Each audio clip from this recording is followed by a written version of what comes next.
Some of the scariest moments in the psychological horror game MiSide happen whenever its villain Crazy Mita isn't around. However, many players seem to find this only makes her more attractive, meaning they've fallen for a villain not for her looks, but because something about those moments changed their perspective. Take this moment from near the start of the game, one that involves Crazy Mita asking the player to get a pair of scissors from the bathroom. It's a simple request really, and one during which nothing will ever scare you, but something about it still feels extremely unsettling, and it has to do with the power dynamic between you and Crazy Mita. From changing the room layout to pulling things out of the television, Mita clearly has much more power here than you do. She trapped the player inside of her own game world, and so in a way she's taken your place as this player and essentially turned you into an NPC that must abide to her orders. As a player, we typically feel no remorse for messing around with an NPC, but when those roles are reversed,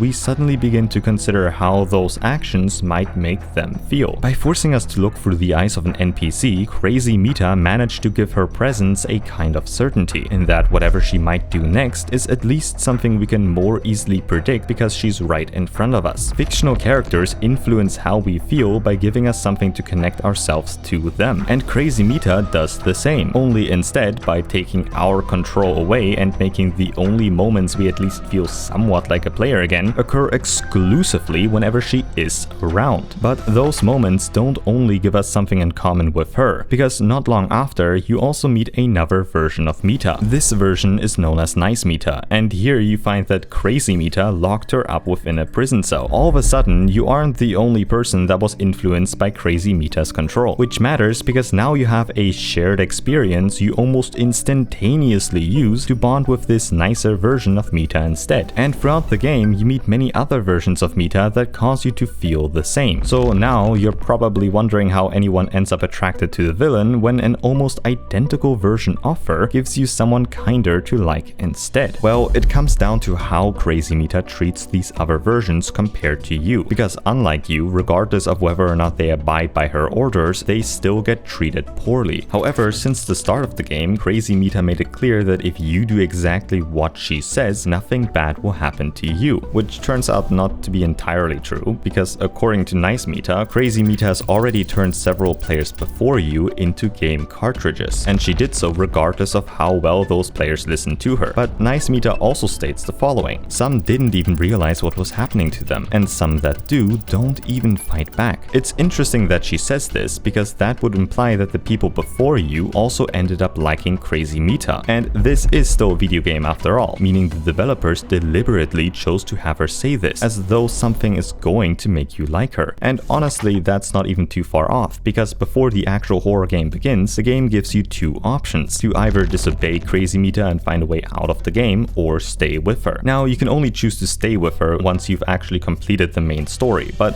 there's also a bunch of other requirements, each of which the game makes completely optional, allowing you to essentially decide how much you want to bond with her. And if you have met all of those requirements and ultimately choose to stay with her, what ends up happening is that the game zooms back out and you suddenly see yourself with Crazy Mita, as though the world you were in has once more turned into a game. More interesting though, this is the only ending that actually rewards you with a new game mode, so it's almost as if the game gives you a real incentive for giving up your own control and choosing to like her instead. Now, as of making this video, Peaceful Mode hasn't yet been released, but there's also something else that changes how you see Crazy Mita, because scattered throughout the game, you will come across rows of Mitas that never made it, failed models that, unlike the other versions of Mita, didn't pass whatever test they were supposed to pass in order to make it into this game. And once you piece enough of it together, you realize Crazy Mita was one of them. She wanted the same thing every other version of Mita was built to want: to be loved by whoever ended up playing this game. Except her creators decided she didn't meet their standard, and rather than fix her, they simply moved on and built someone better instead, which explains a lot about how she treats every other version that comes after her. It's almost like the same rejection that was done to her is the only language she has left to pass on to someone else. And this tragic backstory is the main thing people use to defend themselves for actually liking her. Yet the other half of the community seems to disagree, pointing out that her horrible actions towards the other Mitas, such as even killing some of them, are simply inexcusable. Which they are, but at the same time, if Crazy Mita hadn't trapped you in her game, game, you also wouldn't have met them in the first place, meaning her world would have also remained just a game where if a character dies, it doesn't emotionally affect you. But the game later reinforces Crazy Mita's player-like behavior, in that whenever one of the other Mitas disappoints her, she simply resets them, wiping their memories in the process and bringing them back to life like nothing happened. And well, if you were in her shoes and came from a perspective that treated those fictional characters as exactly that, you probably would have done the same. It's only through experiencing the exact actions a player might force upon an NPC that you bond with the nicer characters in the game in the first place. Yet you also never outright notice this happening, and the game only ever hints towards it. In a later chapter, for example, you meet Tiny Mita, a version that was repeatedly broken down by Crazy Mita, to the point that she no longer is able to regenerate herself and clearly identify those around her. Yet when you encounter her, she still recognizes you as a player, and more importantly, after talking to her, claims that you have changed, that you have quote-unquote grown softer, kinder. This could just be her misinterpreting you as another victim of Crazy Mita, but maybe part of this is also directed towards the real you, the player behind the screen. You can also find Crazy Mita's own character profile somewhere in the game, one that describes her as someone completely certain of her own authority, someone who treats every player like a person who's beneath her, which means you and Crazy Mita have something genuinely in common. You're both convinced you're the one in control. The only difference is she's not wrong. I mean, if we take a look at the 3 endings MiSide has to offer, one pattern repeats itself. The player never actually wins. Staying with her causes you to be trapped in her world forever. Disobey her and you get turned into a game cartridge, or refuse both only to realize that the only real way out is by ending the entire world and taking yourself down along with it. But if Crazy Mita really has taken your place as the one playing this game, then looking at these same 3 endings through her eyes tells a different story. Staying with her solves her loneliness, turning you into a cartridge lets her keep messing with other players, and shutting the whole thing down might be the one act of mercy she was never able to give herself. Maybe not every part of that is something the game confirms outright, but it's hard to look at all 3 endings benefiting her this cleanly and call it a coincidence. The whole time, MiSide frames every choice you make as something you chose yourself, but by the end, you've already become exactly who Crazy Mita needed you to be. Every other game hands control to the person holding it, whereas in MiSide, no matter which ending you get, none of them were really built for you. And regardless of whether or not you ended up finding Crazy Mita attractive, she still managed to place you beneath her, turning you into a fictional character that she can freely mess around with, all while you walk away believing nothing about you even changed.